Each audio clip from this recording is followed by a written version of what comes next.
Ici Antoine Joubert. Aujourd'hui, combien coûte le BMW X2 2024, nouvelle génération d'un produit qui avait été abandonné par BMW en 2021, en fin d'année 2021, chez nous sur le marché canadien. Il faut savoir qu'on l'avait lancé en 2018 et qu'il a toujours poursuivi sa carrière un peu dans l'ombre du BMW X1, bien sûr, même si on a proposé des versions de performance que la version X1 ne proposait pas. Ce n'est pas le cas avec cette nouvelle génération, puisque bien sûr, le X1 se distingue avec deux motorisations. Ça sera la même chose pour le BMW X2. Et il faut savoir que sur le marché européen, il y a également une version 100% électrique du X2 qui est proposée, qui ne viendra malheureusement pas chez nous, puisqu'on souhaite concentrer les énergies des véhicules électriques de ce format-là chez Mini, avec évidemment la nouvelle génération du Countryman électrique. Alors, vous le voyez, le X2 adopte une ligne complètement différente de ce qu'on avait dans le passé. En fait, la précédente génération était ni plus ni moins qu'une voiture à haillons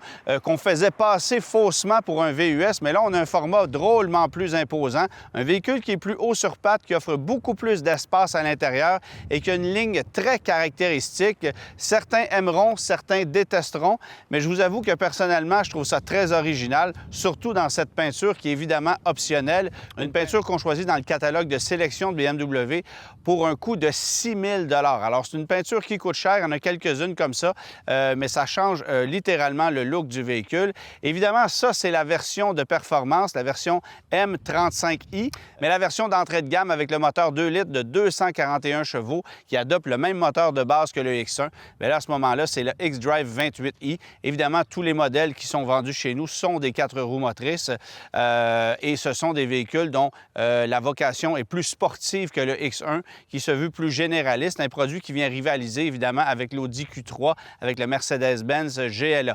D'ailleurs, c'est Audi qui mène le bal sur le marché canadien dans ce segment-ci, étant champion des ventes depuis quelques années. Et BMW est bon deuxième. Avec le X2, on peut s'imaginer qu'on pourrait rattraper les ventes de Audi, qui évidemment connaît beaucoup de succès avec le Q3. Et du côté de chez Mercedes, bien, les GLA et GLB perdent énormément en popularité depuis quelques temps.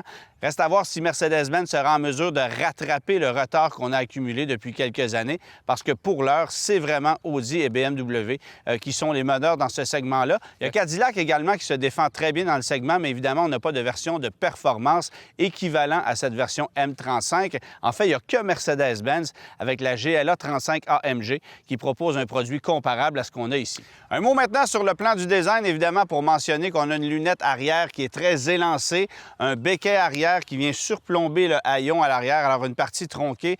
Personnellement, j'aime beaucoup la partie arrière de ce véhicule-là, mais le tour de force de BMW avec le nouveau X2, c'est évidemment le coefficient aérodynamique qui a été grandement amélioré. Dans le cas de la version électrifiée, c'est 0,25 et ça serait un peu moins bon avec cette version à essence. On n'a pas, évidemment, le chiffre officiel pour ce modèle-ci, mais on a clairement amélioré l'aérodynamisme avec ce véhicule-là qui est évidemment plus imposant. Partie avant qui est très musclé. Bon, évidemment, c'est la version M35, alors ça se distingue par une calandre qui, lui, est propre. Tout le carénage avant a été redessiné. Dans le cas qui nous concerne, jante de 20 pouces, mais on peut aller jusqu'à 21 pouces de jante. C'est pas nécessairement recommandable chez nous sur les routes du Québec. Et ça fait partie d'un ensemble sport qu'on peut obtenir en option sur le BMW X2 M35i. Une autre façon de distinguer la version M35, c'est évidemment la calandre qui est illuminée, c'est-à-dire que la ceinture de la calandre est illuminée le soir venu. Et vous allez avoir des rétroviseurs sport qui lui sont propres, ce qu'on va retrouver sur l'essentiel des modèles M de la grande famille BMW. Avant de parler de la dynamique de conduite du X2, un mot évidemment sur l'habitacle qui est beaucoup plus spacieux et polyvalent que le modèle qu'on vient remplacer. Bon, je le rappelle, le modèle n'était plus sur le marché depuis 2 ans chez nous au Canada, mais le retour du X2 passe par un véhicule qui est beaucoup plus grand. Le coffre qui a gagné 90 litres de volume cargo pour un total de 560, et ça, c'est avant de rabattre les sièges parce que sinon, on a 1470 litres de volume cargo. Alors, on est très près d'un VUS complet compact traditionnel et ça en fait forcément un véhicule plus polyvalent. D'ailleurs, si l'ancienne génération du X2 était destinée à des gens qui n'ont pas d'enfants, clairement, bien ici, vous pourriez facilement installer des sièges d'appoint et l'utiliser comme véhicule familial du quotidien, ce qui n'était pas possible avec l'ancienne génération. Alors oui, c'est un véhicule plus intéressant. On a amélioré aussi l'insonorisation, la stabilité du véhicule. On a une position de conduite qui est nettement plus intéressante. Bon, il faut mentionner qu'en ce moment, je suis à bord d'un M35i doté des sièges sport. Ce sont des sièges qui sont magnifiques, mais optionnels. Beaucoup de support, beaucoup d'ajustements au niveau de l'assise, au niveau de l'inclinaison, bien sûr, et des renforts des sièges. Alors ça, j'aime beaucoup. Ça nous garde bien en place. Et on le sait, un BMW comme celui-là, c'est agréable pour sa conduite. La dynamique de conduite, c'est ce qui le démarque, surtout lorsqu'on compare avec un GLA 35 AMG, qui est un produit qui m'a amèrement déçu. Alors ici, on a vraiment un produit qui est beaucoup plus pointu en termes de conduite, la direction qui est ultra précise. On est sur des roues de 20 pouces en ce moment. Il y a possibilité d'avoir des roues de 21 pouces que je ne conseille à personne, mais il y a des gens qui vont vouloir le choisir uniquement pour une question de look. Alors ça risque de cogner très dur, sachez-le. Parce que la version M35i à la base, c'est un modèle à saveur plus sportive et lorsqu'on place ça en mode sport, bien, ça cogne dur. Croyez-moi, on a une suspension adaptative sur ce véhicule-là. La direction l'est aussi, d'ailleurs. Alors ça paraît lorsqu'on passe d'un mode de conduite à un autre. Mais si vous placez ça en mode confort ou en mode régulier, bien, vous allez voir que c'est un véhicule beaucoup plus facile à vivre que dans le passé.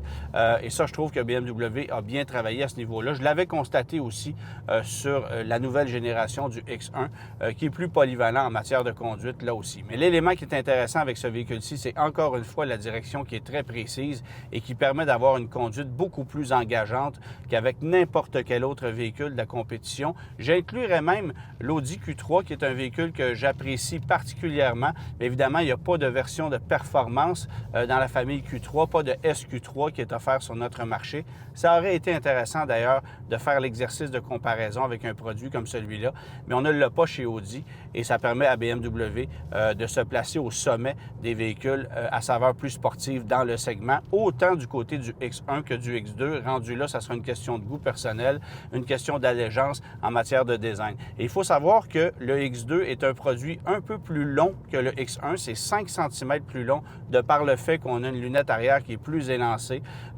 Mais au niveau de la conduite, c'est essentiellement la même chose. Vous n'y verrez que du feu. Optez pour la version xDrive 28i, vous allez avoir 241 chevaux. Ça roule bien sûr à l'essence super, 8,5 litres au 100 de moyenne de consommation combinée, ce qui est correct.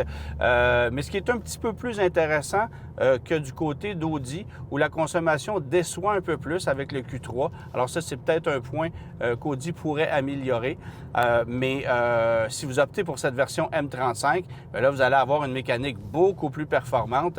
On passe à 312 chevaux, toujours 295 livres-pieds de couple. Alors, un couple qui est livré de façon instantanée. Il y a un petit délai à l'accélérateur, je ne vous mentirai pas. C'est peut-être causé par la transmission, mais une fois qu'on est lancé, c'est très efficace au niveau du rendement. Les passages de rapport qui se font facilement, évidemment, bien, vous pouvez jouer avec les paliers qui sont placés derrière le volant si vous avez envie de rouler en mode manuel. Bon, encore une fois, je reviens sur les modes de conduite parce que ça fait en sorte qu'on change complètement la dynamique du véhicule.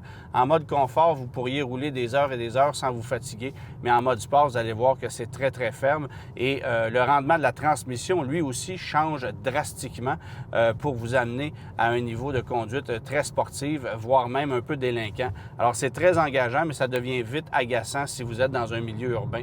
Vous allez préférer sans doute mettre le mode confort pour une utilisation de tous les jours. Les places arrière, je le mentionnais un peu plus tôt, c'est très généreux, mais à l'avant, on a énormément dégagé l'espace. Alors, le conducteur a tout l'espace nécessaire pour être confortable, même ceux qui sont de grande taille. Encore une fois, l'ajustement des sièges, ça permet de toujours aller chercher une position de conduite qui est optimale. Console centrale qui est flottante, sous laquelle vous allez avoir énormément d'espace de rangement. Il y a le chargeur par induction au fond de la console, des vides-poches. Bref, il y a énormément de dégagement et de commodité. Évidemment, bien, on a un double écran devant nous où l'ensemble des informations se retrouvent. La climatisation, malheureusement, ça passe par l'écran. Alors, il n'y a pas de bouton physique. Petit problème ergonomique de ce côté-là, si vous voulez mon avis, parce que moi, je préfère de beaucoup avoir des touches physiques pour ça. Chez BMW, on a choisi de les éliminer, comme chez plusieurs constructeurs allemands d'ailleurs. Volkswagen a fait de même. J'espère qu'on reviendra un jour en arrière, parce que je vous avoue que ça peut être un peu déroutant. Il y a énormément d'icônes, d'applications dans l'écran central. La bonne nouvelle, c'est que vous pouvez paramétrer ça comme bon vous semble, mais chose certaine, ça demande adaptation. Cela étant dit, toute l'information est livrée de façon très facile derrière le volant. Bien sûr, vous allez avoir Apple CarPlay, Android Auto, mais le système de navigation maison de BMW est lui aussi bien fait.